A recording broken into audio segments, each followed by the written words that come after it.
The golden sun of Dubai shimmered across the tarmac as Flight 742 prepared for departure. The massive passenger jet stood proudly on the runway, a steel giant, polished and gleaming under the morning light.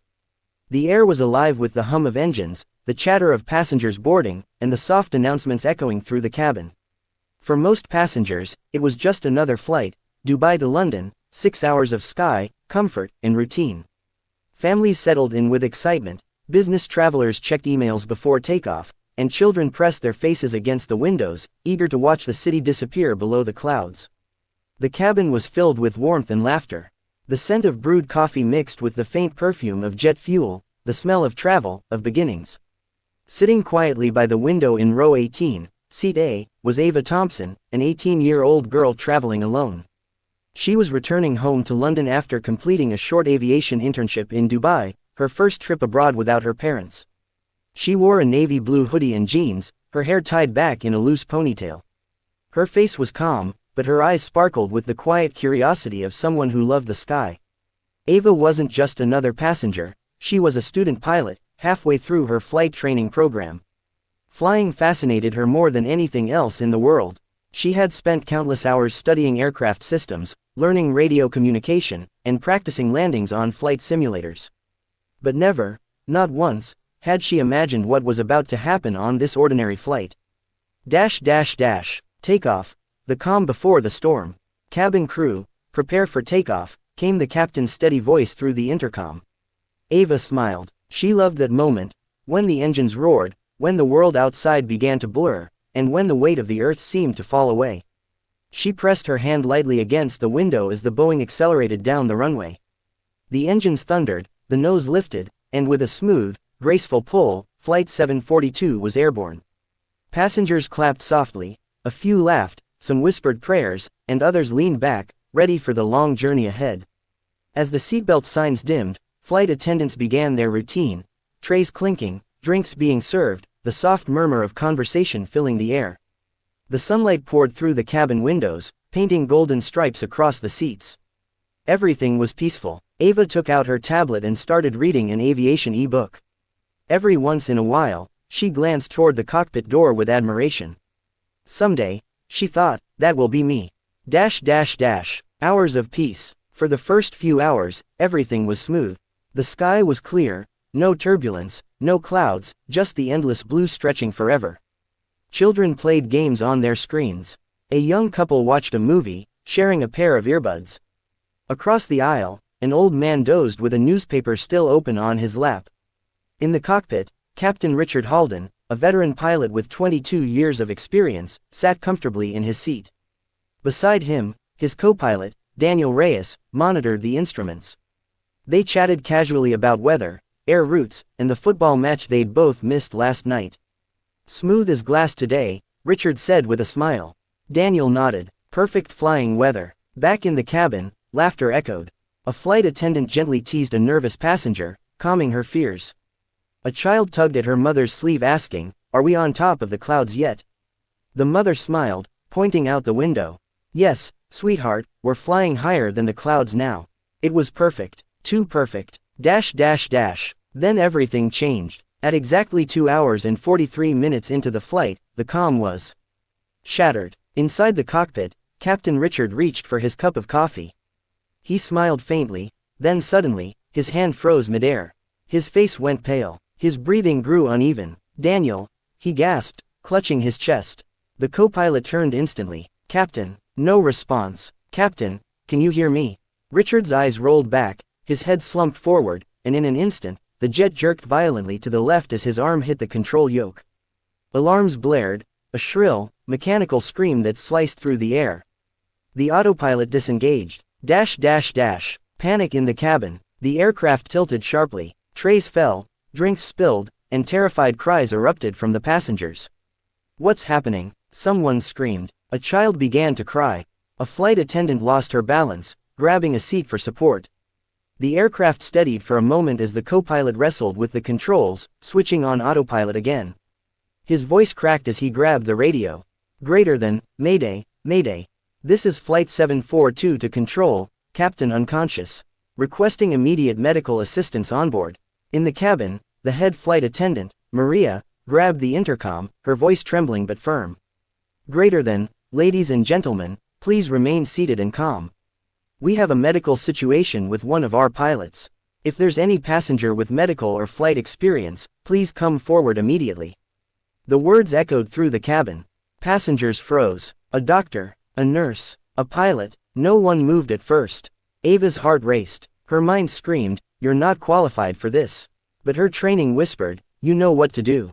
The moment of decision. Ava looked around. Fear was written on every face. A little boy clung to his mother. A man prayed under his breath. Somewhere near the front, a woman shouted, "Oh my God, is the plane falling?" Ava felt her pulse pounding in her ears. The flight attendant repeated the call, louder this time. Greater than, if anyone can fly a plane, please, come forward now. That was the moment Ava's world changed. Her body moved before her mind could catch up. She unbuckled her seatbelt and stood up.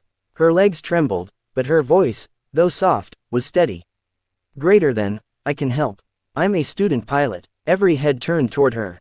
The flight attendants exchanged quick, desperate glances, then one of them nodded. Greater than, come with me. They led Ava down the aisle toward the cockpit. As she walked, she saw the faces of passengers filled with panic and hope all at once. Some whispered prayers as she passed. One elderly woman reached out and touched her hand. God bless you, dear. Ava swallowed hard, her heart hammering. She didn't know what awaited her beyond that cockpit door, only that lives depended on her now. As the door closed behind her, the cabin fell silent. And for the first time in her life, Ava Thompson stepped into the pilot's seat of a real, airborne jet. The heavy cockpit door closed behind Ava with a thud that echoed in her chest. The air inside was tense, thick with the sound of alarms, blinking red lights, and the uneven hum of engines straining against the clouds. In the captain's seat, Richard Halden lay unconscious, head tilted to the side, his oxygen mask already placed by the co-pilot. Daniel Reyes, the first officer, was trying to maintain altitude, his voice shaky as he spoke into the radio. Greater than, Mayday, Mayday, this is Flight 742. Captain incapacitated, requesting immediate emergency assistance. Ava froze for a second. The panels in front of her looked endless, switches, screens, indicators, far more complex than the small Cessna aircraft she had trained on. Her fingers tingled, her heart hammering like a drum in her chest. Sir, she said softly, her voice barely above a whisper. I'm a student pilot. I've trained on simulators, single engines only. But if you tell me what to do, I'll help. Daniel turned to look at her. His eyes were wide with panic and exhaustion, but when he saw the determination in hers, something shifted. He nodded. Greater than, okay, Ava. I'll need your help keeping this plane stable. We're 33,000 feet up. Just stay calm. She took a deep breath and slid into the captain's seat. Her hands trembled as they wrapped around the controls. Through the cockpit window, the sky stretched endlessly, bright, blinding, and terrifyingly vast. The call for help. Daniel pressed the radio switch again. Greater than, Athens Control, this is Flight 742. Captain incapacitated. Passenger with flight experience assisting. Static crackled, then a calm voice responded. Greater than, Flight 742, this is Athens Control. Copy that. Identify assisting pilot. Daniel looked at Ava. She leaned forward and spoke into the microphone, her voice shaky but clear. Greater than, this is Ava Thompson, student pilot, London Aviation Academy. Requesting emergency guidance for descent and landing. A short silence followed, then the voice returned, steady and composed. Greater than, understood, Ava. We're here with you. Maintain heading 270. You're doing fine. We'll guide you step by step. Those words were oxygen to her. She exhaled deeply, forcing herself to focus. Calm hands, clear mind. The next few minutes were chaos wrapped in courage. Ava adjusted the autopilot, stabilizing the pitch and roll just as she had practiced hundreds of times on a simulator. Daniel handled the radio and systems, relaying data to air traffic control. Altitude stable at 33,000, Ava said, her voice steadier now. Daniel nodded. Good job. You're a natural. The alarms quieted. The plane leveled out, gliding smoothly once again above the Aegean Sea. But inside the cabin, the tension was thick as fear. Passengers whispered prayers, some crying quietly, others clutching their loved ones. A few of them had already heard from the crew that a teenage girl was flying the plane. Ava didn't know that. She couldn't think about them. She couldn't think about the 250 lives waiting behind that door. She had to think like a pilot. Her instructor's voice echoed in her head. Greater than, the airplane doesn't know you're scared. It only knows what you tell it to do. So she spoke to the plane, not with words, but with her hands. Gentle, precise, calm. Guided by voices, Athens Control's voice filled the cockpit. Greater than, Flight 742, you're now 120 miles southeast of Athens. Begin gradual descent to 25,000 feet. Greater than, copy that, Athens, Ava replied. She looked at Daniel. Let's start down. He nodded and adjusted the throttles slightly. The engines softened their roar. Ava eased the control yoke forward. The massive jet responded, dipping smoothly. Outside, the endless blue began to darken to a deeper hue as they lowered through the atmosphere. The clouds drifted past like soft white ghosts. Speed's good, Daniel said. You're doing great. Ava glanced at the unconscious captain, his breathing steady now thanks to the oxygen mask. A pang of emotion hit her, fear, pity, and determination all at once. She turned back to the instruments. We're getting him home, she whispered. Inside the cabin, back in the passenger cabin, chaos had quieted into tense silence. The flight attendants did their best to keep people calm. Maria, the head attendant, made another announcement. Greater than, ladies and gentlemen, please remain seated. We are being guided by air traffic control. The situation is under control. But her voice quivered slightly. A mother clutched her child. A man muttered prayers under his breath. Another passenger whispered, they said a young girl is flying. How old? 18, someone replied. No one spoke after that. They all just stared ahead, listening to the steady hum of the engines and praying that hum would never stop. The descent. Ava focused on her instruments. Her hands were steady now, calm under pressure. Every move she made was careful, deliberate. Greater than, altitude 25,000, Daniel reported. Greater than, good, Athens Control said through the radio. Prepare to intercept the ILS approach for runway 03L. We'll bring you straight in. Ava glanced outside. The faint outline of land appeared through the clouds. Her heart skipped a beat. There's Greece, she murmured. The sight gave her hope. She could do this. Greater than, Athens Control, she said, requesting landing checklist. Greater than, copy that, Ava. Flaps to position 1, gear down on command. You're doing incredible. Daniel smiled faintly. They're right, you are. Ava allowed herself a small smile, just a flicker of confidence, then focused back on the instruments. Minutes feel like hours. The descent felt endless. Every second stretched. Her hands ached from gripping the controls, but she didn't dare relax. At one point, a patch of turbulence shook the jet. The passengers screamed. Ava's heart leapt, but she remembered her instructor's words, don't fight the plane. She loosened her grip, let the turbulence pass, then gently leveled out. The radio crackled again. Greater than, Flight 742, you're clear to land. Winds calm. Runway in sight. Ava peered through the windshield, and there it was. The glowing stripes of the Athens runway, cutting through the afternoon haze.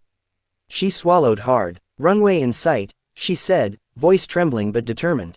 Greater than, roger that, Flight 742. You are cleared for emergency landing. The world holds its breath. In the cabin, the passengers gripped their seats as the plane lowered through the final stretch. A child cried softly. A woman whispered, please, God. In the cockpit, Ava's hands moved with precision beyond her age. She extended the flaps, lowered the landing gear, and aligned the nose perfectly with the runway lights. Daniel watched her, stunned. Ava, he said quietly, you've got this.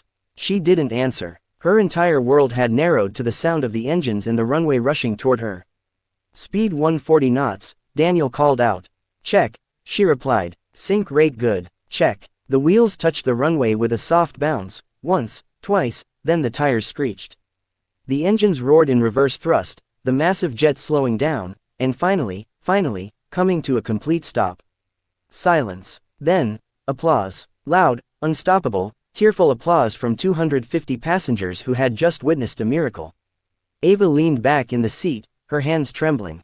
Her eyes filled with tears. Daniel turned to her, his voice cracking. For a long moment, there was only silence, the kind that fills the air after chaos. The engines hummed softly, cooling down. The runway lights reflected off the wet tarmac. The enormous jet, Flight 742, stood perfectly still, like a giant bird that had just survived a storm. Inside the cockpit, Ava Thompson sat frozen in her seat. Her hands still gripped the controls, her chest rising and falling rapidly. The sound of her own heartbeat filled her ears. Her palms were sweaty, her throat dry, but she was alive, and so were 250 others. First Officer Daniel Reyes leaned back, staring at her in disbelief. His voice trembled as he whispered, "Greater than, you just did the impossible, Ava." Ava blinked, dazed. She turned to look at him, her lips parting slightly.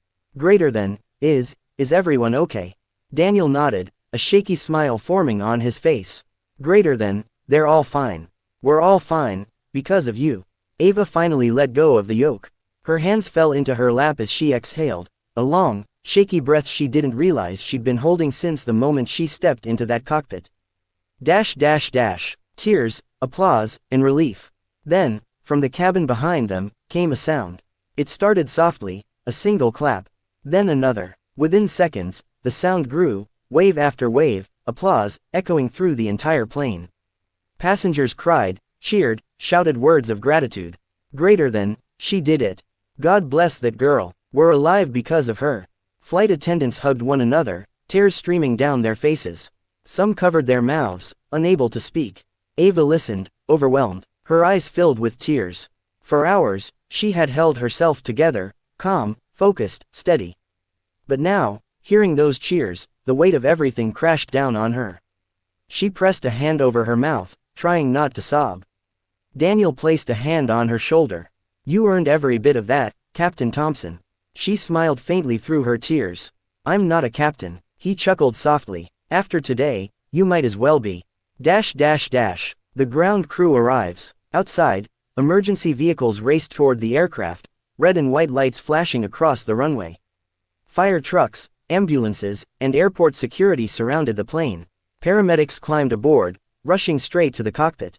They found Captain Richard Halden still unconscious but breathing steadily. Within minutes, they had him on a stretcher, oxygen flowing. One of the doctors turned to Ava. "Greater than, you saved his life by getting this plane down.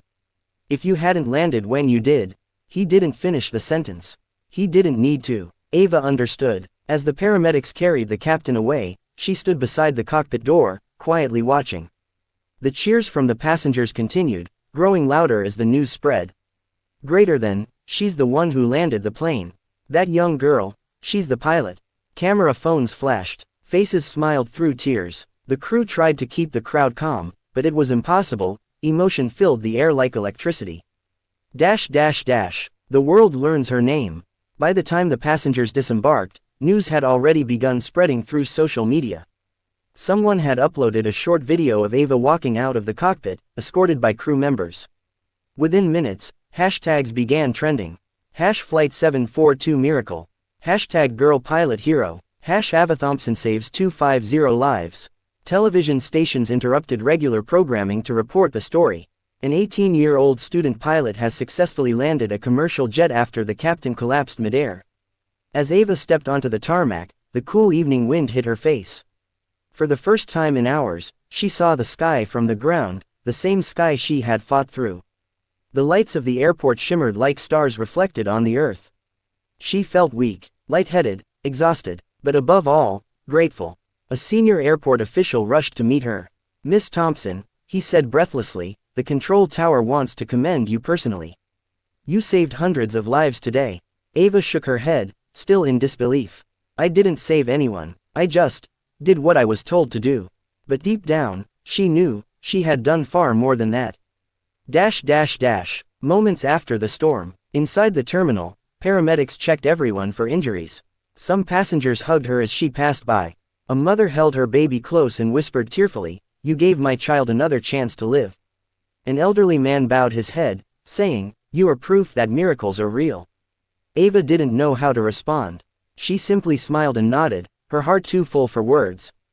Daniel stayed close beside her, watching proudly.